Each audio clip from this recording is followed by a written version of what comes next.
Fala pessoal, na paz, estamos aqui em mais um podcast. Hoje vai ser uma bênção novamente para a sua vida. E nós estamos com uma convidada aqui muito especial. Há um tempo atrás, começo na verdade da pandemia, a gente fez uma live que foi sobrenatural, assim, cadeira voou, mesa, celular quase quebrou. Eu estou preocupado com o que vai acontecer aqui com as coisas nesse podcast aqui.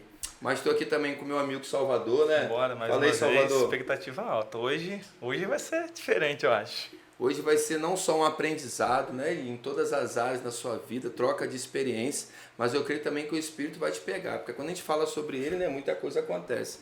E a gente está com uma convidada aqui, nada mais, nada menos do que a pastora Érica, né? Para quem não conhece, se apresenta aí, pastora Érica, para o pessoal. Oi, gente, eu estou muito feliz de estar aqui com vocês, compartilhando um pouquinho da nossa história, né? Falando um pouquinho sobre Deus e estar com os meus amigos aqui, né? Vai ser top, vai ser uma bênção. Gente, para quem não conhece, a pastora Érica, ela é professora universitária, né, pastor? É. Quanto tempo você foi professora? Eu dei aula durante 10 anos na faculdade.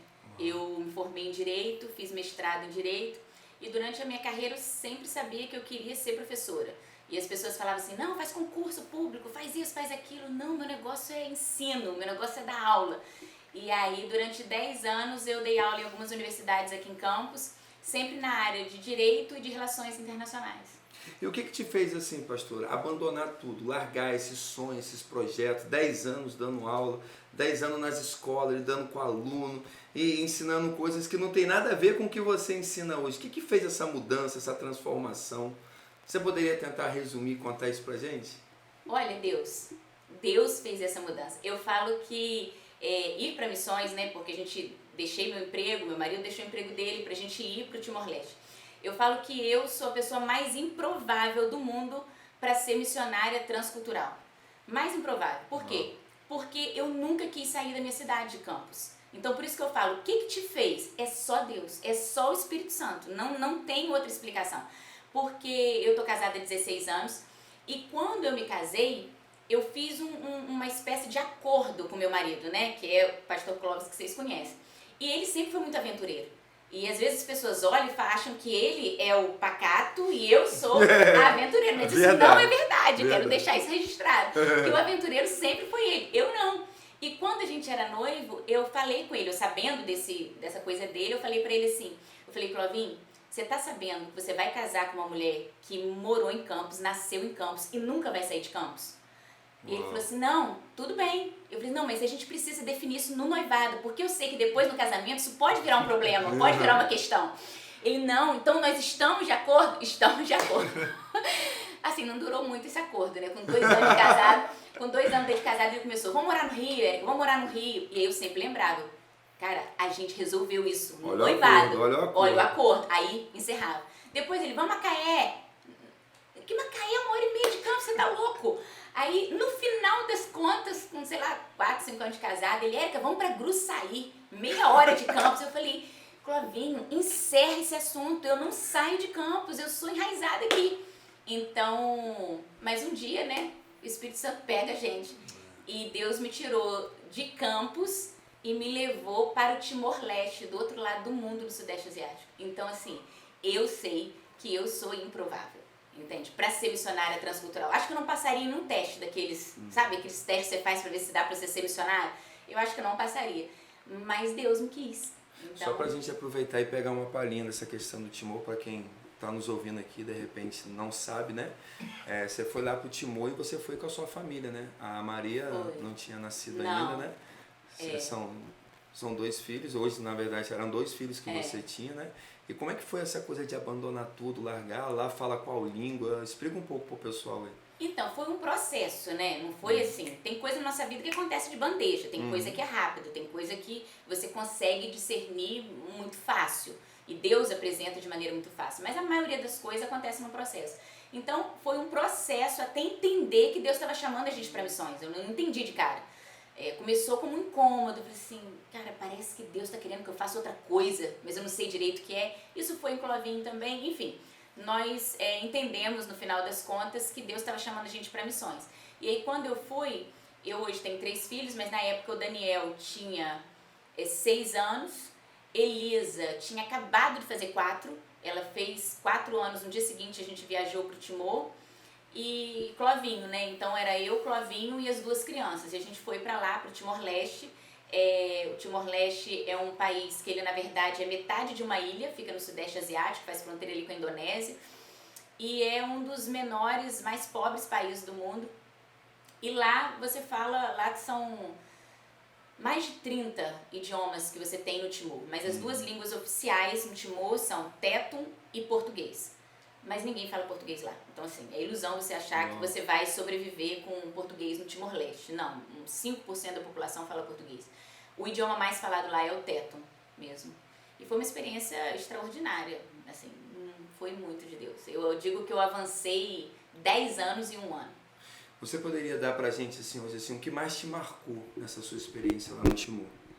O que mais, assim, uma experiência, não sei, com Deus, um milagre, algo sobrenatural que você viveu e presenciou lá. Porque diz que esses lugares assim, né, parece que Deus faz um negócio mais assim visível, né, para a pessoa acreditar mais, crer mais, né? Só falar de Jesus lá, de repente, tipo assim, vou dizer assim, entre aspas, não é suficiente, eles precisam ver. São tipo uma geração lá de Tomé, né? Tem que ver para crer em alguma coisa, para acreditar que Jesus existe, que é real. Eu, na verdade, eu digo que o Timor, por ter muita feitiçaria, então, assim, é um contexto de muita feitiçaria. Então, as pessoas não têm dificuldade com o sobrenatural. Elas não têm esse tipo de dificuldade. Às vezes eu brincava, né, e falava assim, gente, às vezes um cristão, às vezes no Brasil, tem mais dificuldade com algumas coisas sobrenaturais do que um ímpio timorense. No sentido de que eles estão muito acostumados com a feitiçaria. Então, a pessoa faz feitiço e a coisa acontece. Então, eles não têm dificuldade de perceber a movimentação espiritual, porque eles estão acostumados a isso. Eles estão acostumados com feiticeiros, eles estão acostumados com essa realidade. Então, não existe esse tipo de dificuldade assim. Agora, eu vejo que, particularmente na minha vida, o Timor foi muito marcante, assim, em muitas coisas. Uma foi abrir a minha mente mesmo, meu entendimento. Deus usou esse tempo para abrir o meu entendimento em termos das coisas espirituais mesmo, em termos de batalha espiritual, em termos de entendimento das questões espirituais e para quebra de muita religiosidade na minha vida. Deus começou esse processo antes de eu ir para o Timor, mas no Timor eu pude experimentar isso de Deus de uma forma bem palpável, né? Você falando assim, uma experiência que eu lembro, só para ter uma ideia, né? Por exemplo, um dia eu estava orando no Timor e normalmente assim, eu orava, tinha um quarto nosso lá que eu fechava e eu me trancava lá e estava sempre orando lá. E foi algo assim tremendo que Deus fez, todo esse processo lá de oração. E teve um dia que eu estava sentindo essa batalha mesmo em termos de religiosidade, muitas coisas acontecendo. Deus estava falando comigo de uma maneira diferente, Deus estava me dando visões, Deus estava me mostrando uma série de coisas. E eu estava querendo entender tudo aquilo, eu estava ouvindo Deus de uma maneira diferenciada. Mas naquele dia especificamente eu estava orando e eu estava sentindo assim uma incredulidade, uma religiosidade gritando muito dentro de mim. E aí eu falei assim, cara, Deus tá fazendo muito, mas é como se eu quisesse dizer como que Deus tinha que fazer as coisas, como que ele tinha que desconstruir as coisas. E aí eu me lembrei da história de Naamã, quando Deus pede para Naamã dar 7 mergulhos, né? E Naamã, acho que ele acreditou assim, não, vai vir um profeta, vai botar a mão na minha cabeça, né? E ele vai fazer. E a gente imagina como Deus vai agir com a gente. A gente imagina como que Deus vai desconstruir algumas coisas na nossa vida. Só que, cara, Deus não é previsível, né? E naquele dia eu tava percebendo essa luta minha com a religiosidade, com a incredulidade, Deus falando umas coisas, eu falando, não pode, cara, não é Deus, e tal, eu tava naquela coisa toda. E aí eu senti o Espírito Santo falando comigo assim, me lembrou de Naamã, e eu pensando na religiosidade, e eu senti o Espírito Santo falando comigo assim, tosse 7 vezes. Uou. E ali era uma guerra com a minha cabeça, assim, e eu falei, cara, eu sou professora, né? Eu tô acostumada a ler a Bíblia, estudar a Bíblia. Não vou. Cara, bem tradicional. Eu tava me vendo na mãe. Mas o Espírito falou comigo, tosse 7 vezes pra você começar a quebrar essa religiosidade sua, essa coisa de... E eu não tinha ninguém naquele quarto. Mas parecia que a torcida do Flamengo tava ali me vendo. E eu falei assim, cara, não vou tossir 7 vezes. E eu falei comigo mesmo, não vou tossir 7 vezes. E o Espírito Santo falou comigo, tosse 7 vezes. Eu tô mandando, você é capaz de fazer algo que você não entende, mas porque eu estou falando pra você fazer? É isso. E ali eu tava naquela guerra, eu falei, não, mas qual o sentido? Mas qual o propósito disso? E o Espírito Santo só queria uma obediência a mim. Aí eu peguei, eu fiz assim, ó. Falei, tá, na mão pode mergulhar 7 vezes, eu posso tossir 7 vezes. E eu peguei e fiz assim, ó. Assim, como se fosse com a mão assim. Aí eu olhei, falei, cara, isso é loucura. Eu tô ficando louca. Aí, mas era uma dificuldade. Aí eu fui segunda vez. Aí você olha nada, cara, você fala, mas assim, você vai vendo Deus, eu era na mão ali. Aí Deus falou 7 vezes. Eu, cara, já foi 2 vezes, tá bom já. 3. E parecia que eu tava sem graça comigo mesmo. 3. Realmente parecia que tinha um monte de gente parecia assistindo. Parecia que tinha um monte de gente, mas não era. Eu acho que a minha incredulidade estava me vendo. Eu estava vendo. Eu estava de cara para minha religiosidade, para minha incredulidade. E Deus só estava pedindo assim, você é capaz de fazer algo que você não entende, só porque eu estou te mandando fazer, ainda que você não tenha resposta para isso, ainda que não tenha um propósito aparente para isso. Eu estava ouvindo Deus falar muito claramente comigo. E aí foi, 4. Aí eu fazia assim, olhava. 5. Eu falei, cara, não vai acontecer nada, eu vou ficar aqui. 6. Fico sério. Aí eu falei assim, cara, a última agora. 7. Tossi. Nada. Aí, eu vou ser sincera pra vocês, me deu duas reações. A primeira foi, cara, que raiva. Eu tô aqui passando uma vergonha da minha vida pra ninguém, mas eu tava me sentindo assim. Eu falei, cara, gente, olha, esse negócio não dá certo e tal. Mas uma parte de mim estava feliz por ter rompido e ter obedecido sem entender e sem ter a resposta. E aí eu fiquei uns 5 minutos parada assim, pensando naquilo. E eu falei, quer saber? Nem vou orar mais, acabou esse negócio. Mas saí. E aí aconteceu a minha grande surpresa. Por quê? Quando eu saí do quarto, que eu abri a porta, Clovinho, meu marido, ele estava com a mão assim na porta, parado. Sabe quando você pega uma pessoa que parece que está escutando atrás da porta? E eu tomei um susto com ele, eu falei, Clovinho, o que foi? Ele, não que o negócio foi forte hoje, hein?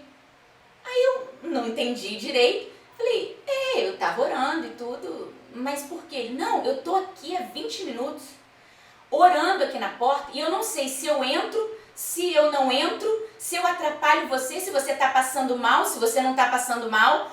Mas eu falei assim, mas por quê? Ele, não, porque você já tá um tempão tossindo desesperadamente e você tá assim, e tá um negócio enorme. E eu olhei e falei assim, não, Cláudio, eu não tô assim. Ele, Érica, eu não sei se eu entro, eu tô aqui. E ele tava assim, branco, né? Eu falei, Clovinho, olha só, eu tava lá, realmente, Deus mandou tossir. Mas eu vou te dizer, eu tossi 7 vezes e bem fraquinho, você não tem ideia do que eu tava passando. E bem constrangida. Ele falou assim, não, Érica, eu tô te ouvindo, você tá... Você tava tossindo. E naquela hora, o que eu tinha? Eu sabia o que eu tinha feito, que era tossir bem baixinho. Só que Clovinho ouviu uma outra coisa, completamente diferente.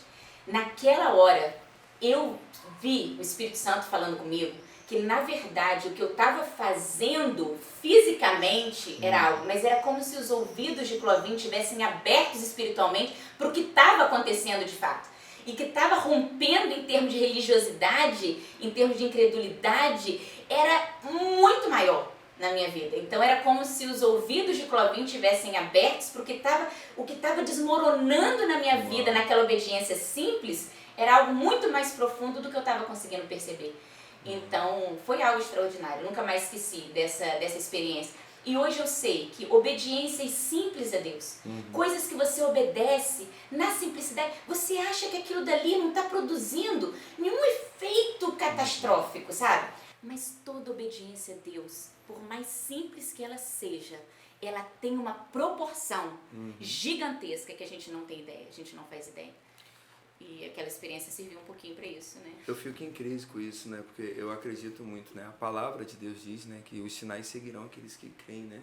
Eu fico preocupado com a nossa geração nos dias de hoje, né, que não tem experiência nem com a palavra, nem com o Espírito Santo, e acaba não tendo experiências como essas para contar, né? Porque cria um fardo de religiosidade, aquela coisa, aquele peso, e algo tipo assim, vergonhoso, algo tipo assim, que para você parece simples, mas não é tão simples quanto parece ser. Porque no reino espiritual você rompeu, você venceu muitas coisas.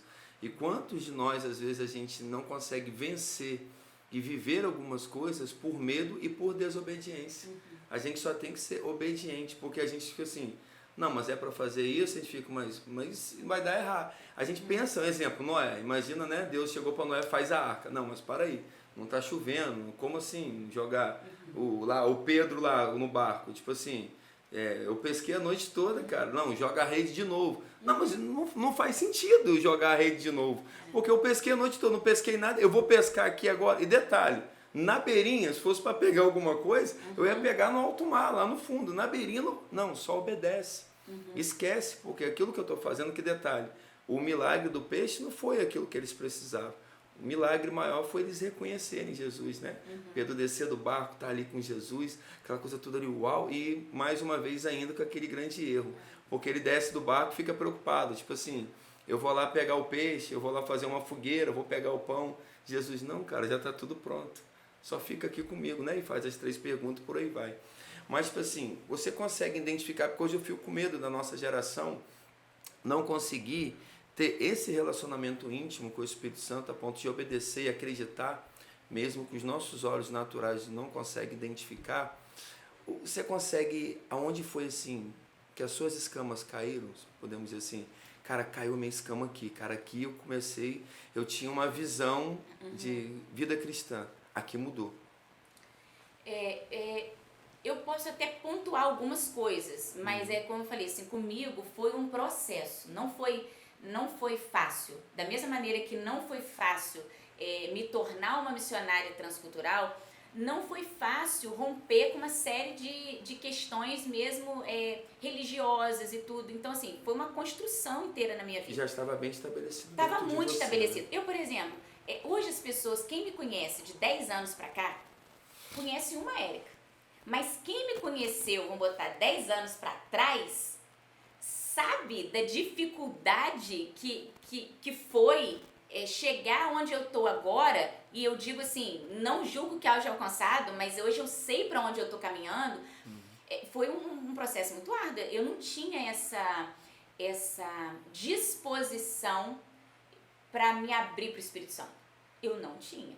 Eu era muito, não é que era racional, mas eu era muito aquela coisa assim, eu quero estudar a Bíblia, eu quero me apegar aqui. Eu fui criada num contexto mais tradicional e muito orgulho meu, muita prepotência, muito orgulho, muita soberba, muita vaidade. Eu achava assim, não, isso daí é pra você, mas eu não preciso disso, o que eu tenho já é suficiente. Então, por exemplo, eu já cansei de receber livros sobre o Espírito Santo, sempre gostei muito de ler. Eu já cansei de receber livros sobre o Espírito Santo e eu nem abria. Eu olhava, falava assim, cara, a pessoa tá querendo isso aqui. Ou então, quando eu olhava, eu abria, ia naquela página, naquele capítulo que eu sabia que seria o coisa, eu olhava e lia 3 frases que eu falava, isso daqui, já sei o que pensa, eu tô fora disso. E rejeitava. Rejeitei muitos livros, ganhei muitos livros sobre o Espírito Santo. Acho que muitas pessoas investiram na minha vida, me dando, e eu não. Isso foi um ponto da minha construção. Outra coisa que eu acho que atrapalhou um pouco esse processo foi o quê? Eu tive algumas experiências ruins, em contextos de manifestações genuínas, mas eu tive algumas experiências ruins. Por exemplo, já tive em lugares onde estava aquele mover do Espírito, muitas pessoas no Espírito e tal, e aí a pessoa foi orar por mim e ela me empurrava para eu cair. E aquilo dali, eu falava, cara, não vai rolar, entendeu? Não vai. Então assim, já tinha um contexto tradicional, já tinha todo o meu orgulho, minha prepotência, minha arrogância de achar que eu sabia alguma coisa, algumas experiências negativas. Então tudo foi construindo um cenário de dificuldade para poder me abrir para o Espírito Santo, para dizer assim, não, sabe, tem algo mais, eu posso ter uma intimidade maior. Então algumas coisas que eu posso pontuar. Uma, que foi um livro que eu li, que eu sempre falo desse livro, já reli ele algumas vezes, mas assim, nada como naquela primeira vez que eu li, que é um livro chamado A Neurose da Religião. Esse livro fala sobre os fariseus. E quando eu comecei a ler o livro, eu falei assim, cara, um livro que fala sobre os fariseus. E não era aquela coisa assim, fariseu é isso, é tudo hipócrita. Não, ele estava analisando como que eram os fariseus, ele estava fazendo todo o contexto. É um livro extraordinário. E eu não tive nenhuma dificuldade de ler o livro, só que o que acontece? Quando eu comecei a ler o livro e eu estava aberta para receber aquilo dali, Deus começou a me mostrar que eu era muito mais parecida com os fariseus do que eu imaginava. Uau. E aquilo dali, não era que eu era uma hipócrita e que minha religião não era verdadeira, não era nada disso. Mas eu via que eu tinha muito daqueles traços ali, muitos. E aí na leitura daquele livro eu fui desmoronando. E olha como que é interessante. Eu rejeitei vários livros sobre o Espírito Santo. E Deus começou a me abrir para um novo tempo, porque eu não rejeitei ler sobre os fariseus, olha só. E lendo sobre os fariseus, Deus começou a desmontar algumas coisas. Então assim, e aí eu lembro que eu só chorava. Eu terminei o livro, eu só chorava. Eu falava, caramba, eu nunca me vi dessa maneira. Eu sou isso daqui, essa religiosidade eu tenho isso tudo que tá aqui. Eu começava a chorar. E aí, eu creio que esse momento foi um momento que, assim, começou a dar uma virada. Cara, não, tem algo mais aí de Deus que eu preciso pra minha vida. Então, esse foi um ponto que eu vejo que foi, assim, fundamental. Outro ponto que eu acho que foi fundamental, eu comecei, de fato, a entrar num caminho de oração. E aí eu acho que foi também um outro grande romper, que foi especificamente no ano de 2009. No ano de 2009 foi o ano que eu comecei a falar assim, não, calma aí, eu preciso de algo mais com Deus do que essas orações que eu estou fazendo. E aí eu fui para o lugar secreto. Eu me lembro que eu não sabia como fazer, eu não tinha nenhuma referência, não tinha nada, mas eu lembro que no ano de 2009 eu entrava no quarto, era um dia da semana específico, no meio de aulas, né, de uma série de coisas, né, aquela coisa de pancadão de faculdade e tudo, mas tinha um dia da semana, tinha uma parte da manhã, era a minha manhã, que eu tirava e falava assim, não, hoje eu vou ouvir Deus. E aí eu entrava no quarto, e eu pegava meu caderninho, pegava a Bíblia, e ali eu comecei a ver que oração era diálogo. Isso foi um grande romper. Porque eu cresci ouvindo assim, você lê a Bíblia, quando você lê a Bíblia, Deus fala com você. E quando você ora, você fala com Deus. Então, oração, você fala com Deus. E na meditação, Deus fala com você. Eu cresci acreditando nisso. Até que chegou um dia que eu percebi que não, que oração não é só isso. Oração não é um monólogo. Oração não é eu falar e Deus ouvir. Deus fala comigo através da palavra, Deus fala comigo de variadas maneiras. Mas Deus também fala na oração. Oração é um diálogo. Eu falo, mas eu também escuto Deus. É uma conversa entre Deus. É uma conversa. Então, foi ali que eu comecei. E naquelas manhãs que eu abria a Bíblia e tal, e eu começava a orar, e eu começava a ficar em silêncio para eu ouvir Deus falando comigo, respondendo. E aí eu comecei a anotar aquilo que Deus estava falando, algumas coisas que Deus ia fazendo, ia me mandando fazer. E ali eu fui vendo, aí eu nunca mais parei. Aí eu comecei, foi uma chave que virou, sabe quando você entra num lugar que você nunca tinha entrado? Você entra num lugar de oração que você nunca tinha entrado, você começa a descobrir uma intimidade que você nunca tinha experimentado. E aí eu acredito que foi também um outro ponto marcante, né, nesse processo. Enfim, mas demorou um pouquinho. Deus teve trabalho comigo. Tem trabalho até hoje. Não só um ponto marcante, né? Mas eu acho que isso deixou um aprendizado pra gente, pra nossa geração, porque as pessoas querem hoje ter experiência com esse Deus, viver coisas sobrenaturais, mas não quer pagar um preço. Não quer pagar um preço de ir pro quarto, se trancar. É isso que eu ia falar, né? Ela falou que ela foi pro quarto, ela se trancou, ela tirou um dia da semana para fazer aquilo lá, tipo assim, cara, não importa o que eu tenho, eu vou fazer isso daqui. Buscou intimidade. Sim, é algo que a gente, às vezes a nossa geração não quer, que é algo mais imediatista, algo mais rápido. Vou orar 10 minutos ali, vou achar que Deus vai fazer alguma coisa. E acha que tem uma vida e diz que tem uma vida de oração, né? E na verdade não tem. Tem duas coisas que eu vejo, pegando o gancho que o Salvador está falando, tem duas coisas que eu vejo que são assim, desafios para todos nós, todas as gerações, todos nós. Mas de maneira muito específica, eu acho que é um desafio maior para essa geração.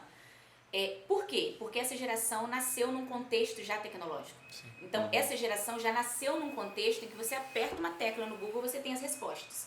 Então, assim, eu não posso enxergar essa geração da mesma maneira que eu enxergo a minha. Porque eles nasceram num outro contexto, eles têm uma velocidade que foi imposta desde que eles nasceram. Entende? Então, assim, por isso que eu falo que é um desafio para todas as gerações, mas mais para essa geração, que é lidar com duas coisas que eu vejo. Uma é processo. Numa cultura imediatista, numa cultura de fast food, né? Que você liga, você pede tudo por aplicativo, você tem a resposta para tudo. Cara, a vida cristã é um processo. Intimidade com Deus é um processo. Você pode ter um casamento instantâneo. Você pode conhecer uma pessoa num dia e casar com ela no outro.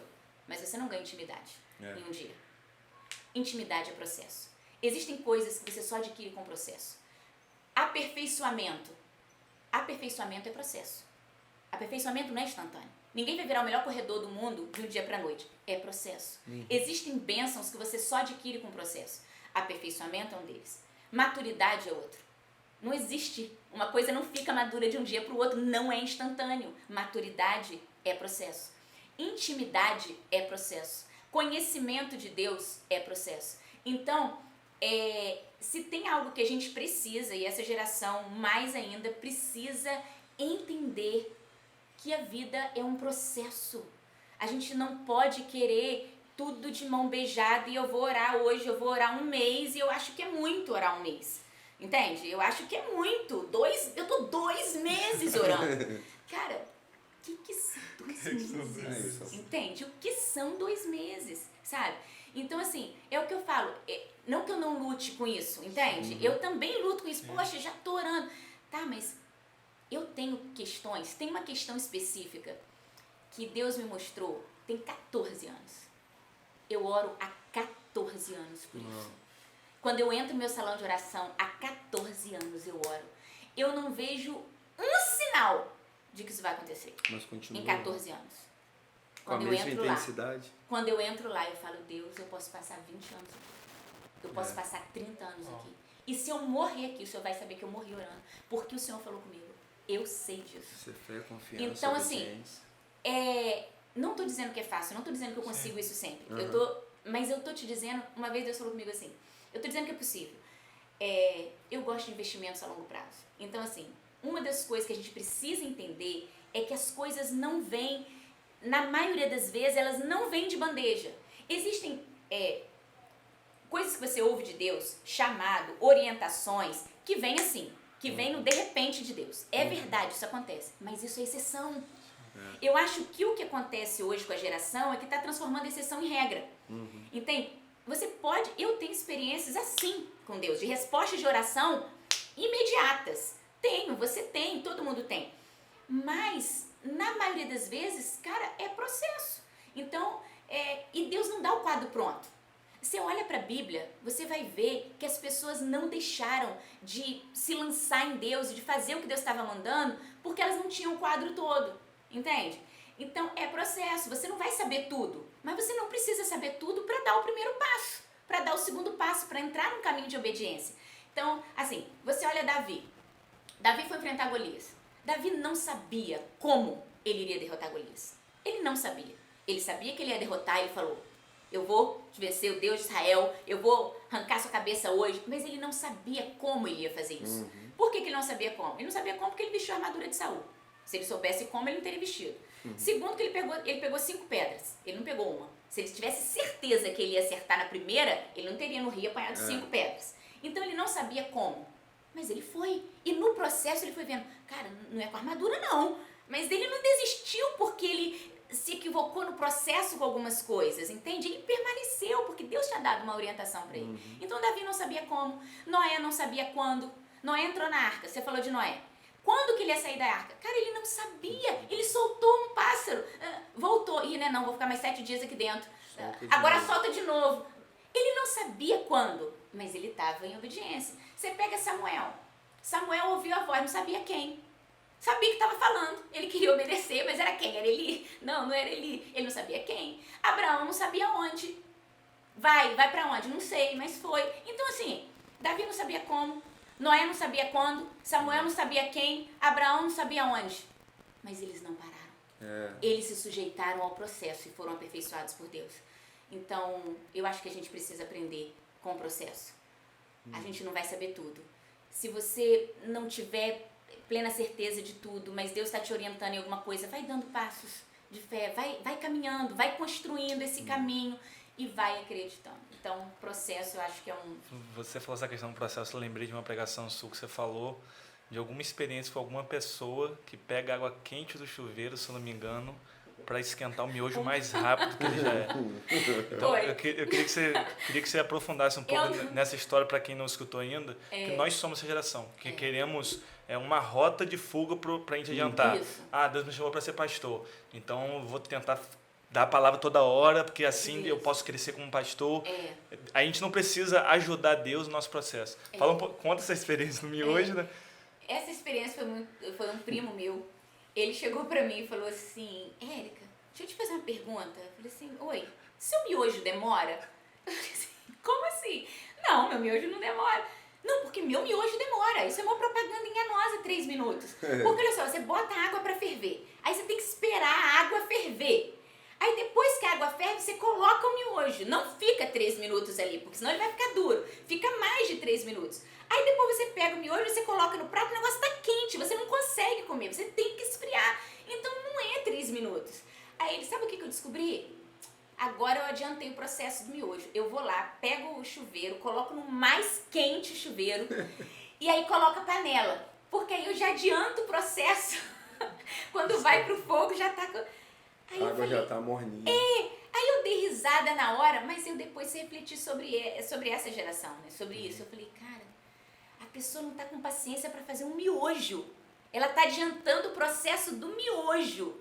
Como que essa pessoa vai entender investimentos a longo prazo de Deus, né? Processos de Deus. Então, eu creio que de fato a gente precisa aperfeiçoar um pouco mais, né, todos nós, nessa questão de entender que as coisas vêm num processo. Então, esse é um ponto, né? O outro que eu vejo para todos nós e para essa geração é disciplina. Disciplina espiritual. Disciplina é algo que você faz porque você sabe que tem que fazer. Quando é algo, né? Você bebe água. Eu bebo água. Às vezes eu bebo água sem estar com vontade de beber água, mas eu bebo água por quê? Gente, eu já operei o rim 3 vezes. Eu sei que eu tenho que beber água, né? Então eu tenho que beber água. Então às vezes eu não tô com vontade, mas eu bebo água. E eu acho que, de maneira geral, às vezes, algumas pessoas, elas são muito emocionais, no sentido que, não, eu não tô com vontade de orar.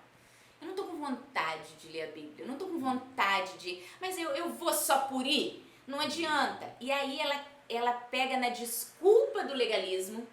Eu não quero ser fariseu, né? Eu não quero cair no legalismo. Eu quero ficar com a vida vazia, de não ter nada, né? Então, assim... Então eu vejo que é disciplina. Sabe, o que a gente precisa é o quê, cara? Você vai ler a Bíblia. Você vai ler a Bíblia com vontade, você vai ler a Bíblia sem vontade, você vai ler a Bíblia todo dia, você vai ler a Bíblia porque você quer, porque você não quer, mas você vai. E aí você vai fazendo, não é para você cair num legalismo, numa religiosidade, não é para isso, mas é porque você sabe que aquilo dali é vital para sua vida. Então não vai ser, eu não vou só quando eu tô com vontade.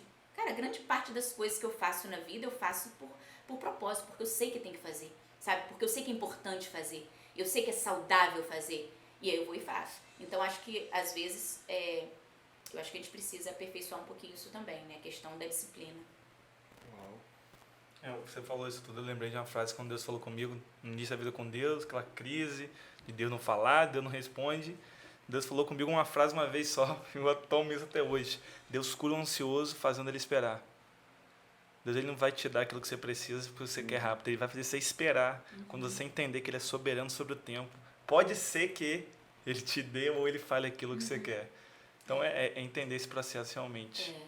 Eu oro muito pela nossa geração por esse tempo, né? E o engraçado, vendo assim, a gente teve um tempo atrás agora, Salvador estava compartilhando em uma escola uma experiência que ele teve, né? Porque eu entendo assim, né? Uma experiência sobrenatural com Deus pode mudar radicalmente a sua vida, as suas escamas caírem. É você reconhecer quem é Jesus de verdade, né? fica redundante, mas tipo assim, de fato e de verdade, né? Falar assim, quem é Jesus, a pessoa dele ser transformado, não por aquilo, por alguém que você sabe que é uma pessoa, ou que é um espírito que habita em nós, ou por algo assim que você ouviu falar, ou que você até leu sobre, mas é algo assim, não, cara, eu tive uma experiência sobrenatural com essa pessoa que me mudou muito. E você falando isso, eu lembro que ele falou isso de uma escola. A gente estava em um impacto evangelístico, né, que a gente fazia na nossa igreja lá. E no impacto desse, tipo assim, tava assim, a gente estava vivendo esse momento assim com Deus, mover. Foi até onde foi gerado o face a face, né? A galera, Deus chamando as pessoas pro louvor que está tocando hoje, dança e tudo. E a gente estava no mover sobrenatural, tava assim, algo louco. Salvador já era líder, não sei se ele lembra disso. Se ele puder falar um pouquinho, aproveitar esse momento. E, tipo assim, ele chegou lá na minha sala, para minha surpresa, que ele era uma pessoa de confiança, falou assim, eu vou embora. Eu falei, como assim, cara, você vai embora? Cara, eu vou embora. Eu falei, mas por que você vai embora? Ele, pô, mano, eu fico olhando todo mundo, sentindo Deus, o povo caindo no chão, né, vivendo essa experiência com Deus. Pô, cara, eu tô aqui orando, já pedi perdão pelos meus pecados, eu fiz tudo, e nada acontece na minha vida, eu vou embora. E eu lembrei, porque eu falei com ele assim, eu lembrei de Naamã. Eu falei, mano, me dá 7 dias. Aí ele falou assim, 7 dias? Eu falei, 7 dias. Mas não vai embora não. Aí eu preguei pra ele sobre Naamã. Eu falei, você pode passar o primeiro dia, segundo dia, terceiro dia. A gente já tava no 5º dia, você lembra? Ah, não lembro. A gente estava no 5º dia de impacto, nós viajávamos no 8º dia. Então o 7º dia era o último dia de culto. E o Joné falou assim, quando eu entrei, ele falou, rapaz, quando você entrou na sala, Deus falou sobre Naamã. Ele falou, você tem 7 dias. Tô eu, 6º dia nada, eu manhã, tarde e noite, procurando Deus. Eu já naquela, pai, vou embora, Deus não vai falar não. 6º nada, 7º dia de manhã, nada, acabou o culto, almoço. Eu almocei quietinho, sozinho na minha, nada. Tarde, nada. Chegou à noite. Um culto, louvor, palavra. Quando a palavra estava acabando, eu falei, eu vou embora. Aí eu tava com muita dor na barriga, eu falei, rapaz, eu vou lá comer um biscoito. Fui lá em cima comer um biscoito. Quando eu voltei comendo biscoito, eu lembro até hoje, eu até caí na parede, senti tanta dor que eu estava sentindo na barriga. Não era na barriga, era aqui do lado. Não era uma dor de estômago, era aqui do lado. Eu caí assim na parede e fiquei assim, eu falei, que isso, velho? Eu comi mais rápido ainda, achando que eu estava com muita fome. E eu fui andando devagarinho, cambaleando até o culto. Quando eu cheguei lá, estava na oração final. Falei, velho, vou sentar ali na frente, que daqui a pouco vou subir pro quarto para arrumar a mala, vou ter que ir embora. Foi quando veio a irmã Léa orar por mim. Ela veio, orou por mim, aí eu falei assim, ela orando por mim, já com a mão na cabeça, eu falei, bom, ou eu vou embora agora, ou vai acontecer alguma coisa agora. Eu falei, vamos lá, Deus, vamos embora, Deus. E ela orou, ela foi e falou amém. Aí quando ela falou assim, em nome de Jesus, amém. Quando eu vi que a oração acabou, sabe aquele pico de tipo assim, aquela minha frustração foi lá 0, eu falei, eu vou embora, caramba, não aconteceu nada. Ela deu um passo pro lado, ela foi e voltou. Quando ela voltou, ela falou assim, levanta sua blusa, por favor. Quando ela falou, levanta a blusa, eu já falei, o que essa mulher tá fazendo? Ela veio no lugar certinho, já estava doendo minha barriga. E ela orou comigo ali, tive minha primeira experiência com Deus. E eu lembro que nem falei isso para ninguém até hoje. Eu lembro que eu estava na experiência com Deus, estava sentindo muita presença de Deus. Eu falei assim, Deus, se é o Senhor mesmo que está aqui, para agora. Eu não quero sentir nada, eu quero sentir o que eu estava sentindo antes. E na hora me bateu um peso, uma angústia muito forte que eu carregava na minha vida. E eu senti aquele peso, eu falei, Deus, me tira desse lugar agora. Eu quero voltar a sentir o que eu estava sentindo, a tua presença. Eu quero ser livre de novo. Eu quero o teu fardo que é leve de novo. E na mesma hora a presença de Deus veio novamente. Isso aconteceu 3 vezes. Pedi 3 confirmações a Deus. Na terceira eu aceitei. Uma geração muito incrível, né? É por isso que eu entro em crise com essa geração, mas tipo assim, isso muda tudo. Exemplo, a vida dele, a mentalidade, o convívio, aquilo que ele vive, o experimento que Deus mudou radicalmente, assim como aconteceu com você. Foi uma mudança extraordinária com essa pessoa do Espírito Santo, né? Eu acho que é a gente entender que a gente não precisa caminhar, não é contraditório a palavra e o poder. Né? Deus falou assim, vocês erram porque vocês não conhecem nem a palavra, nem a escritura e nem o poder de Deus. O que eu vejo hoje é que às vezes você tem um grupo que demonstra muito zelo pela palavra, mas é muito tímido no sobrenatural, naquilo que Deus, né, do Espírito Santo, aquilo que pode fazer. E não, porque eu sou da palavra, eu sou da escritura, eu sou do estudo. E por outro lado, às vezes você tem um grupo que, não, o negócio é fluir no espírito, o negócio é experiência sobrenatural. O extremismo dos tal. dois lados. O extremismo dos dois lados. E a ideia é, cara, você não pode abrir mão da palavra. Você não pode abrir mão de mergulhar na palavra, de comer a palavra. E você não pode, né, abrir mão de ter uma experiência com o Espírito, de dar liberdade para o Espírito.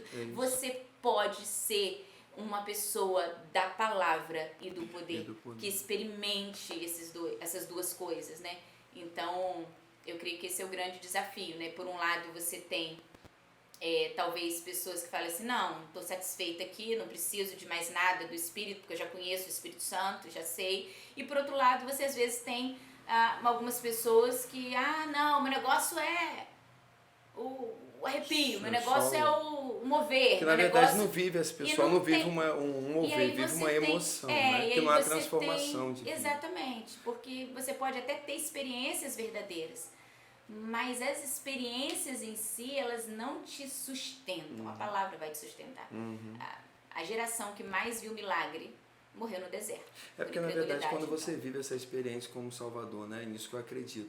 Quando você vive essa experiência, é tipo assim, inadmissível. Não tem como você não correr para a palavra. O primeiro lugar que você corre é ler. Não, cara, eu preciso ler. Eu preciso ter o meu momento com Deus, mas com a palavra de Deus. Então você corre para esse lugar. Ninguém precisa dizer para você, não fica vivendo só agora dessas experiências. Não, parece que cai tudo e você já entende tudo. Tipo assim, mano, eu preciso agora orar mais, eu preciso ler mais a palavra, eu preciso estudar, eu preciso aprender mais, eu preciso orar mais. Tipo assim, você já entende, já vem tudo pronto, assim. Só que o povo parece que é a composição perfeita, é o pão e o vinho. Ninguém vive só de vinho, ninguém pode viver só de pão. É a composição perfeita que Deus ele deixou para nós. É encontrar esse equilíbrio.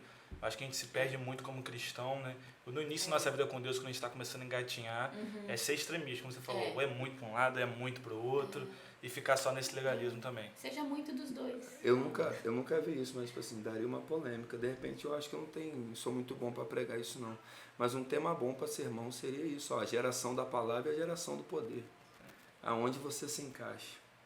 Então, tipo assim, de repente a gente faz um sermão e vai pedir a Deus para dar uma palavra dessa relacionada. Agora fala um pouquinho, vamos botar nos dias atuais, né? Você já teve diversas experiências com Deus, uma mulher cheia de experiência na sua vida pessoal, no seu casamento, no seu ministério, mas eu acredito que você ainda não parou de buscar uma experiência nova, né? Queria que você compartilhasse pra gente como que é essa busca sua hoje em dia, algo mais no entendimento, algo que você busca muito na oração também, como que você se enxerga hoje querendo ares novos, vamos dizer assim, que às vezes a gente se contenta com o que já tem, já tive uma experiência com Deus, há 20 anos atrás, há 10 anos atrás tive uma experiência com o Espírito Santo. Como que é a sua vida hoje em relação ao Espírito Santo, essa busca sua diária com ele? A busca ela é diária, ela é permanente, ela nunca acaba. Ninguém pode achar que está pronto. A gente não sabe nada. A gente não sabe nada. A gente é muito pouco aquilo que a gente sabe, entende? É inesgotável. O conhecimento de Deus, ele é inesgotável. Não importa quantas vezes você já tenha lido a Bíblia com devoção, cada vez que você lê, Deus vai falar com você. Não importa quantas experiências você já tenha tido com o Espírito, você tem muito mais para ter. Então, assim, eu satisfeita jamais, nunca. Então, o que a gente sabe é muito pouco. Então, assim, particularmente, como que eu faço? Eu tenho uma disciplina de meditação na Bíblia, assim, eu gosto muito. Eu sou professora, uma família de professores, então assim, a leitura em si, independente de questões espirituais, a leitura em si sempre foi muito comum na minha casa. Então livros, papéis, essa coisa toda. E quando eu me converti não foi diferente, eu fui mergulhando e lendo a Bíblia. Então o estudo, eu gosto muito de estudar, amo estudar. Então amo estudar a Bíblia, ver os contextos, e eu marco, minha Bíblia, você pegar, ela é toda marcada, ela é toda escrita, e ela tem post-it, ela tem isso, ela tem aquilo. Então, eu tenho essa disciplina. Fiz um caderno de oração, um caderno de meditação. Aí eu tenho um caderno de meditação e tenho um caderno de oração. Então, são duas coisas assim que eu busco constantemente. A questão da meditação e da oração. Uma coisa que esse ano foi um divisor de águas na minha vida foi a questão de entrar o jejum como disciplina. eu não tinha o jejum como disciplina. Eu sempre jejuei, sempre participei de campanhas de jejum. Então tava lá, campanha semana de jejum, tô dentro. Não sei o que de jejum, tô dentro. Então quando a coisa tava muito difícil, né? Vou fazer um jejum, eu tava fazendo. Mas eu não tinha uma disciplina de jejum. Pra dizer assim, agora, toda semana, toda semana, jejum. E Deus já estava falando isso comigo há uns 2 anos, pelo menos.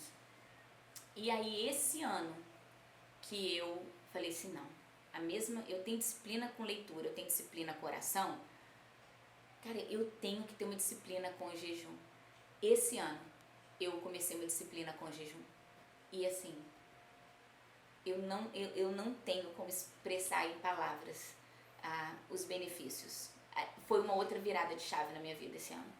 Uma virada de chave. Mergulhar, ter o jejum não como algo esporádico ou que você faz de vez em quando ou quando você precisa, mas como uma disciplina espiritual. Foi uma grande mudança na minha vida. Uau. E você recebe muito hoje, né, pastor? Assim, a gente caminha perto de você ver, tipo assim, você recebendo muitos encargos, podemos dizer assim, espirituais, né? De intercessão, né? De oração pela nação, pelo Brasil, os lugares que você já foi, né? Não só lá no Timor, o tempo que você viveu lá, servindo lá nos Estados Unidos também, fazendo missões lá. Mas qual a leitura que você tem hoje, assim, né? Eu costumo dizer, isso não é meu, eu ouvi de alguém, só não lembro de quem, né? Que nós somos uma geração hoje que não precisa de avivamento, mas de abibriamento, né? Mas assim, qual a leitura que você tem hoje sobre avivamento? Você acha que está à porta, a gente vai viver um avivamento, a gente não vai viver? Realmente nós não tem mais avivamento, vai ser o arrebatamento. Ou Deus está para fazer algo, ou vai fazer algo. O que você entende hoje assim disso? Eu não tenho como dar certeza de nada, né? Assim, a gente não sabe, mas eu vou dizer assim, dentro daquilo que eu tenho percebido. Dentro dessa questão de processo, em 2009, Deus começou a me falar sobre gestação relacionada à nação, relacionada ao Brasil. Em 2009, Deus começou a me falar de gestação. Eu não tinha a menor ideia, gente, de absolutamente nada. Deus começou a falar sobre voz profética. Eu não tinha a menor noção do que era aquilo. Você pega no caderno de intercessão 2009, você vai ver algumas frases escritas assim, ó. Deus está me falando sobre voz profética. Eu não tenho a menor noção do que isso significa. Tá lá no meu caderno. Pra você ver como que é algo recente, né? E você escreveu assim? Escrevi assim. Você tá lá, pra você ver que eu não era essa pessoa, entende? Eu sei o que... Deus teve muito trabalho comigo, tem muito trabalho comigo até hoje. Tem muito trabalho. Mas enfim, e aí quando foi em 2015, eu não sei se foi final de 2015 ou início de 2016, Deus falou comigo sobre trabalho de parto no Brasil. O Brasil estava começando a entrar em trabalho de parto. Foi do final de 2015, início de 2016. E aí Deus me deu uma palavra. E se você me perguntar, eu tenho visto isso no Brasil. Nós estamos em trabalho de parto. Érica, você crê num avivamento no Brasil? Creio. Comecei a ter noção disso em final de 2015, início de 2016. Não compreendia muito bem isso antes, algumas coisas que Deus me falava, eu não tinha essa noção. Mas final de 2015, início de 2016, eu tinha certeza, cara, o Brasil está em trabalho de parto. E aí, trabalho de parto é uma coisa assim que hoje eu consigo ter uma noção melhor, porque a minha terceira filha foi de parto natural, né? Parto normal. E eu fiquei 17 horas em trabalho de parto. E isso me ajudou muito a entender algumas coisas, né? No trabalho de parto, você vai tendo contrações. E elas vão se intensificando, as contrações, até chegar a hora de nascer o bebê. E eu percebo na gente, como nação, que nós estamos em trabalho de parto. Nós estamos nas contrações. Qual o problema, muitas vezes, das pessoas? As pessoas, elas estão focadas só naquilo dali. Elas não estão compreendendo que existe um trabalho de parto. Elas estão preocupadas com o seguinte: eu vou fazer uma contração e vai nascer. Então a pessoa faz a contração, tal, mergulho, e oro, e faz... Não nasceu. Não, cara. Não nasceu, mas não significa que não vai nascer. Significa que você teve uma contração e agora aguenta fôlego para mais uma. Você não pode desistir. Você precisa entender que você vai... O processo, que vão ter muitas contrações. Érica, quanto tempo você acha que a gente vai ficar em trabalho de parto? Não sei, assim, se você, eu particularmente, assim, eu falo assim, eu acho que a gente está perto. Eu acho que a gente está perto desse bebê nascer aí de avivamento no Brasil. Mas, Eric, se você passar 10 anos, 17 anos, cara, eu só quero uma coisa, Deus, conta comigo para fazer as contrações. Conta comigo. E assim, se você não enxergar o avivamento, eu já vi o avivamento. Deus me deu uma experiência quando eu estava no Timor, que foi extraordinária. Uma das, assim, e a experiência, né? Então, assim, experiência é algo que cada um tem a sua e ninguém precisa acreditar, precisa mas não vai acreditar. validar o que você viveu. Exatamente. Eu estava no Timor orando pelo Brasil, era 2016. Eu estava no Timor orando pelo Brasil e tal. E aí parei, fui meditar. Aí chegou uma hora que eu estava assim, e aí Deus me levou para ver uma realidade no Brasil. E eu comecei, e eu não via Deus, Deus estava do meu lado, eu não via Deus, mas Deus começou a me trazer no Brasil, e eu ia passando pelos estados, e eu ia vendo tudo destruído no Brasil. Tava tudo destruído, não tinha nada de pé no Brasil. E assim, e naquela visão que Deus estava me dando, eu comecei a ficar desesperada, porque tudo era cinza, era cenário de guerra, sabe? Cenário de caos total. E eu olhava e eu falei, Senhor, tá tudo destruído no Brasil, tá tudo destruído. E era como se eu fosse passando pelos estados, assim, do Brasil. E aquilo foi me dando uma angústia tão grande. Eu falei, Senhor, nem 200 anos reconstrói uma nação assim, não tem como. E aí, só que tinha uma coisa naquela cena, que eu não estava entendendo o que era, mas que estava me chamando a atenção. Que no meio daqueles escombros, no meio daquilo tudo destruído no Brasil, eu via varais de roupas coloridas. E eram roupas coloridas, limpas, no varal, assim, flutuando naquele varal, em cima dos escombros. E eu lembro que eu perguntei para Deus, eu falei assim, Deus, eu não estou entendendo. E eu falei assim, o que significam esses varais de roupas coloridas no meio disso tudo aqui? E aí Deus falou comigo naquele dia assim, eu estou lavando a minha igreja no Brasil. Uau. E eu vou estender a minha igreja no Brasil. E aí eu vi que aquilo dali, Deus estava me falando de um grande avivamento que ele ia fazer. Mas estava tudo destruído. Eu falei, e como? E aí eu vi um muro, Deus me levou para um muro. E aí Deus me lembrou de Neemias. E Deus falou assim, Érica, tá vendo esse muro? O que ele te lembra? Eu falei assim, Neemias, reconstrução. Olha só, aquilo que você acha que vai demorar muito tempo, dá uma olhada. E aí eu passei pelo muro, né? Para ver atrás do muro. E quando eu olhei, era assim, tinha um campo que já estava verdinho, como aquela grama ali, um campo verdinho, e ainda tinha alguns escombros, algumas coisas, mas eu já estava vendo uma grama verdinha. Quando eu virei para o outro lado, era tudo verdinho, tinha umas crianças brincando com uma bola e tudo assim. E eu olhei, eu sabia que Deus estava me mostrando o avivamento que ele estava para fazer, a reconstrução que ele estava para fazer na nação. E eu fiquei tão impactada com aquilo que eu falei, Deus, eu quero ver tudo, eu quero ver as árvores, eu já estou vendo as árvores, os frutos. E ele falou assim, calma, ainda não. E aí parou aquilo dali. Então assim, eu sei que vai nascer. Eu sei que o Brasil vai ver o avivamento. Você fala assim, Érica, mas e se você continuar orando, todo mundo continuar orando, e se você não enxergar esse avivamento, viver e não enxergar? Eu já vi. E quando eu tiver fôlego, eu vou falar, continuem orando. Deus está fazendo algo lindo no Brasil, nós estamos em trabalho de parto, vai nascer um avivamento tremendo no Brasil. Dedique-se à meditação da palavra, oração, jejum, confissão, arrependimento, quebrantamento diante de Deus.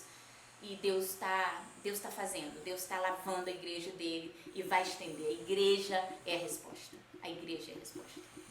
Eu creio, acredito nisso também. Lembro o Luiz Hermínio uma vez lá, ele falou isso comigo, né? Jonelis, vai nascer. Ele falou, vai nascer um filho chamado Brasil, né? Filho mesmo de avivamento, assim, que vai gerar, eu acredito e creio. Meu propósito, meu sonho também é viver, fazer parte, eu quero fazer parte, que eu ainda não vi, né? Então eu quero viver. Né? Você já tá um pouco aí de assim. Quero viver também, assim, maluco, vai ser muito louco, assim, né? E é o desejo do nosso coração, assim, viver isso, né? E que as escamas nossas assim, venham cair, né? Que a gente venha ter esse relacionamento com a pessoa do Espírito Santo, né? Que a gente venha acreditar nas promessas, naquilo que Deus fez. Eu me lembro agora, se você puder compartilhar, a gente não planejou nada, né? É um bate-papo. Não sei se você consegue lembrar, mas uma das suas palavras de tantas que já me abençoou e edificou muito a minha vida, né? São exemplos para mim de muita coisa e tem abençoado muito a minha vida e privilégio a gente poder caminhar junto nesse tempo. Mas eu me lembro uma vez que você ensinou para a igreja como é orar sobre a Bíblia. Você lembra disso? Então, não sei se você consegue lembrar, assim, qual acho que Orar seria... a palavra? Orar a palavra. Ah, isso é então, muito tipo bom. assim, de repente, para quem está nos ouvindo agora, de repente, como assim orar a palavra, assim, né? Seria edificando, não sei se o nosso Eu tenho uma assistente Bíblia aí. consegue pegar uma Bíblia, eu acho que tem uma Bíblia aqui dentro. Eu aprendi isso com a Valnice, né? Uhum. Orar a palavra. E é algo que eu acho fantástico, porque assim, eu costumo dizer que orar a palavra é aquela oração que é sem chance de erro, né? Sem chance de erro. Então, assim, às vezes quando eu não sei como orar relacionado a alguém, eu não sei o que dizer, assim, ou você ora em línguas ou você ora a palavra. São duas maneiras certas de você fazer, né? Sem chance de erro. Então, orar a palavra eu gosto muito, gente. Dá pra fazer isso direto, assim. É forte. É muito bom. Quer ver? Eu vou pegar uma palavra que Deus tem me falado muito nesses últimos tempos, que está em Salmo 1. Mas, por exemplo, eu vou orar a palavra agora aqui, relacionado, por exemplo, a vocês dois. Vou orar por meus amigos aqui. Vou orar por Jonelis e por Salvador. Aí, eu vou orar, mas eu vou orar a palavra sobre a vida de vocês. Então, como é que eu vou fazer? Como é que eu faço para orar por Jonelis e Salvador orando a palavra? Então eu vou orar assim agora e vou orar mesmo, né? Senhor, a tua palavra aqui diz: como é feliz aquele que não segue o conselho dos ímpios, não imita a conduta dos pecadores, nem se assenta na roda dos zombadores. Senhor, eu coloco diante do Senhor agora a vida de Jonelis, a vida de Salvador, e eu peço ao Senhor, Deus, por favor, que os ouvidos deles estejam abertos para o Senhor, que eles não sigam o conselho dos ímpios, ó Deus. Eu sei que durante a vida deles, eles vão conviver com pessoas, eles vão ouvir conselhos que talvez estejam em desacordo com a tua palavra. Por favor, ó Deus, que eles vivam a realidade do Salmo 1, que eles não sigam os conselhos dos ímpios, que eles não imitem a conduta dos pecadores, que eles não se assentem na roda dos zombadores, ó Deus, mas que eles sejam prósperos, ó Deus, em tudo que eles vierem a fazer. A tua palavra diz, ao contrário, feliz é aquele que tem a sua satisfação na lei do Senhor e nessa lei medita dia e noite. Senhor, eu oro agora para que Jonelis, para que Salvador, eles tenham satisfação na tua lei, que eles sejam cheios de alegria ao meditar na tua palavra, que ler a tua palavra, que comer a tua palavra, nunca seja, Senhor, algo ruim, nunca seja um fardo, um peso, mas que eles encontrem alegria na tua lei e que eles meditem dia e noite. Senhor, por favor, se existe alguma coisa, alguma distração, se existe alguma coisa impedindo os meus irmãos de meditarem dia e noite, nessa hora eu intercedo, ó Deus, que a meditação na tua palavra seja algo, ó Deus, mesmo diário na vida deles, ó Pai, em nome de Jesus. A tua palavra diz que quem faz isso é como árvore plantada à beira de águas correntes, dá o fruto no tempo certo e suas folhas não murcham. Tudo que ele faz prospera. Senhor, eu quero liberar essa palavra profética sobre a vida de Jonelis, sobre a vida de Salvador, que eles serão como essa árvore plantada à beira de águas correntes. Ah, Senhor, Jonelis e Salvador, eles vão estar regados pelo Senhor, eles vão dar o fruto no tempo certo, as folhas deles não vão murchar. Ah, Senhor, eles vão dar fruto, a vida deles, ó Deus, vai dar fruto, Senhor. As pessoas que provarem da vida de Jonelis vão sentir gosto de Jesus. As pessoas que provarem da vida de Salvador, elas vão sentir o gosto de Jesus. Ah, Senhor, as folhas deles não vão murchar. Que Jonelis, que Salvador, eles tenham essa folhagem, que a vida deles seja abrigo, que a vida deles seja refrigério para o cansado, Senhor, em nome de Jesus, que tudo que eles façam possa prosperar, Deus, em nome de Jesus, porque eles estão plantados junto ao Senhor. O Senhor é água, o Senhor é fonte. Senhor, que eles sejam essa árvore, ó Pai, em nome de Jesus. A tua palavra diz, não é o caso dos ímpios, são como palha que o vento leva. Por isso os ímpios não resistirão no julgamento, nem os pecadores na comunidade dos justos. Deus, que Jonelis e Salvador, eles não sejam como palha que o vento leva, Deus. Não, Senhor, mas que eles estejam plantados e bem plantados na tua palavra, no Senhor. Pois o Senhor aprova o caminho dos justos, mas o caminho dos ímpios leva à destruição. Senhor, por favor, que ao andar na tua palavra, que Jonelis e Salvador, eles ganhem a aprovação do Senhor. E mais do que aplauso humano, mais do que aprovação humana, Deus, que eles sejam insaciáveis pela aprovação do Senhor, ó Pai, em nome de Jesus. Amém. Amém. Meu Deus. Então, assim, você ora a palavra, entende? Uau. Você ora aquelas verdades bíblicas para que elas se concretizem. Você pode fazer isso com todos os salmos, você pode fazer isso com toda a Bíblia. Salmos, provérbios, você consegue fazer isso de maneira bem fácil, né? Mas você pode fazer isso com toda a Bíblia. Então, orar a palavra é algo assim, é extraordinário. Uau. Eu amo. Fica a dica para você aí, né? Que tá nos ouvindo aí. Meu Deus, que extraordinário, assim, viver. Não é isso, eu fico muito abençoado, louvo muito a Deus, pastora, mesmo pela tua vida, né? Pela pessoa que você se tornou, na verdade, a pessoa que você está se tornando em Deus, né? Que ainda não está completa a obra que Ele começou, tem muita coisa para viver, alguns desafios futuros, outros que vão aparecer, né? Eu louvo muito a Deus pela sua entrega, né? A entrega da sua família, né? Você que abandonou tudo, seu esposo, né? Que era policial civil, concursado. Vocês abandonaram toda uma vida para viver por um propósito e por uma palavra, né? E estão passando por esse tempo, por processo. E esse processo ainda não terminou. E eu creio que, tipo assim, eu não sei esse algo, né, que Deus prometeu, mas vai acontecer. Porque não tem como não acreditar nisso. Eu acho que o incrédulo, que assim, incrédulo que eu falo que não acredita em Deus, se olhar e ouvir a história de vocês, o que vocês vivem, e o que vocês já renunciaram, o que vocês já abandonaram, está onde vocês estão hoje, é impossível, tipo assim, não acreditar em qualquer promessa que Ele tenha feito para vocês. Então, tipo assim, é real. E meu propósito mesmo é continuar orando pela vida de vocês, a família de vocês, e que esses projetos aconteçam e que eu esteja perto para viver também, pegar uma rebarba dessa bênção em nome de Jesus, né? Mas é só para terminar, tipo assim, com isso tudo que você viveu, não sei se você consegue falar pra gente, que muitas pessoas às vezes são intimidadas, e eu vejo que Deus hoje tem dado e derramado sobre você uma unção de ousadia, de não ter medo e não se importar com o que as pessoas vão dizer, né? Eu costumo dizer por esses dias que a gente está muito preocupado em buscar a aprovação de pessoas que não estão autorizadas a nos aprovar, e a gente precisa ter a aprovação de Deus.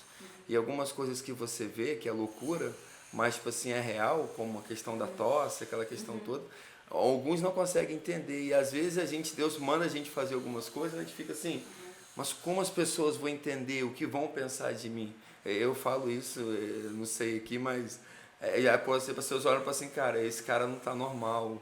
Eu já fui chamado de doido, de maluco, de bêbado, né? De endemoniado, assim, não sei se... como é que você lida e vive com isso tudo, assim? Porque é meio louco você viver algo assim, sobrenatural. Eu falo que eu já vivi isso. Logo depois, assim, você abre os seus olhos assim, você, mano, ninguém entendeu nada do que eu falei. Parece que ele não pegou aquilo que eu falei.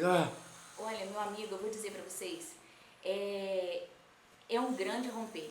Quando eu olho para minha vida, é assim, porque a pessoa, é aquilo que eu digo, a pessoa me olhar hoje é uma coisa, mas eu sei que Deus, assim, Deus foi muito misericordioso comigo.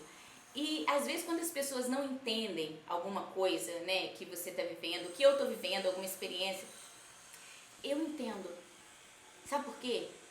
Porque eu já tive nesse lugar de não entender. E é aquilo que eu falo, até hoje eu luto com incredulidade. Até hoje eu luto com religiosidade. Tem várias vezes na minha vida hoje que eu sinto cheiro de incredulidade. Eu falo, cara, você está cheirando incredulidade. Eu cheiro, eu sinto o cheiro do farisaísmo. Eu sinto o cheiro da religiosidade em mim. Érica, qual é a diferença? A diferença é que antes eu fedia e não sabia.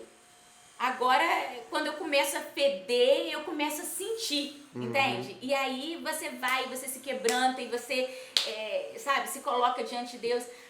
Mas quebrar com a reputação é um negócio complicado, né? Você abrir mão da sua reputação. Eu me lembro que, pra gente, né, terminar aqui, eu me lembro que a primeira vez que Deus me mostrou algo sobrenatural sobre a minha vida, eu estava orando, e eu estava com a Bíblia na mão, e orando, e clamando, pedindo perdão a Deus, uma série de coisas e tal, e eu tive uma visão, e eu me vi, e Deus me mostrou o Espírito Santo, era como uma pomba, e eu sabia que eu estava sendo tomada pelo Espírito Santo. Eu vi isso assim, eu estava sentada na cama, e estava orando com a Bíblia na mão e tal, e eu olhei assim e eu vi. E eu comecei a chacoalhar, eu chacoalhava a cabeça, eu comecei a chacoalhar aquela coisa toda, meus cabelos ficaram todos assim, eu olhando aquilo.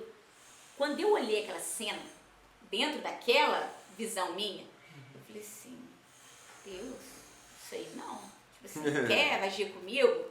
Age como uma coisa assim, poxa, me faz dançar, me faz, né? Ou uma coisa assim, mais sabe? suave, faz mais uma suave. coisa suave, porque eu sou. Quando eu olhava a cena, quando eu olhei a primeira vez a cena, quando Deus mostrou, eu vou ser sincera pra você, quando eu olhei, falei, cara, eu pareço um endemoniado.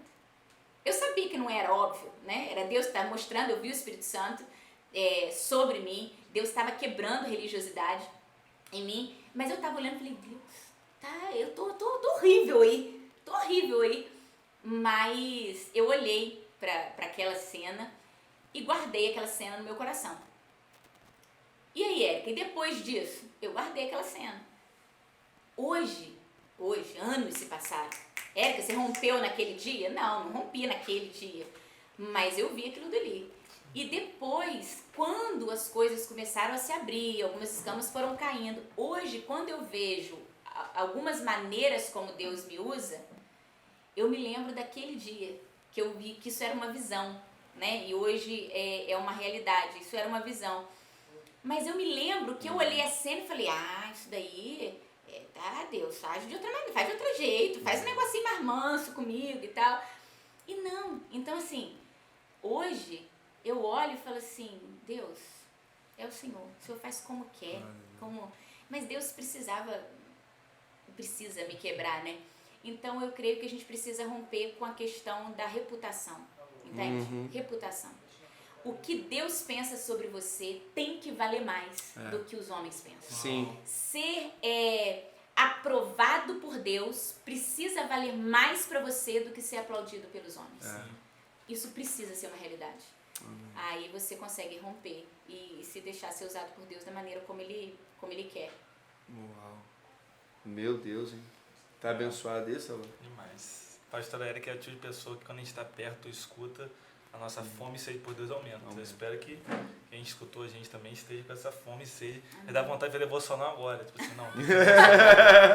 Vou me trancar no quarto agora. Vivi nada ainda. Mas louvo a Deus por isso, né? Porque é algo que pega a gente por dentro, né? A gente tem esse espírito ativa, muita coisa dentro da gente, né? Amém. É um conselho. Obrigado, tá, pastora? Amém. Toda a sua loucura dinâmica, 3 filhos, esposo, os seus afazeres na igreja, você tirar esse tempo para estar aqui com a gente, abençoar não só as nossas vidas, mas quem está nos ouvindo agora aí, né? E que você seja muito abençoado, né? Com mais um podcast, em nome de Jesus, que você curta aí, compartilhem esse vídeo em nome de Jesus aí para os seus amigos aí, divulgue o canal e se inscrevam também no canal, você que ainda não está inscrito, e gera uma expectativa em Deus para os próximos podcasts em nome de Jesus, tá bom? Quer falar algumas considerações finais, Salvador? Não, só isso mesmo. Salvador Você tá falou, meio curtir, tímido, compartilhar, agradecer a pastora e compartilhar para todo mundo, para a Cel, né? Para todo mundo que você conhece, quem ainda não teve aquela experiência com o Espírito Santo, para que possamos ver tudo isso juntos como o reino de Deus. Amém. Amém, pastor. Obrigado. Você quer deixar alguma palavra final, alguma coisa aí? Minha palavra é: coma a palavra. Ei, coma. Deixe que ela entre em você, que ela faça parte de você. Coma, devore esse livro. Aleluia. E viva. E seja obediente, né? Amém. Leia, coma, beba e obedeça. E não duvide de nada que está escrito aqui. Em nome de Jesus. É isso aí, pessoal. Deus abençoe. Fica na paz. Até a próxima.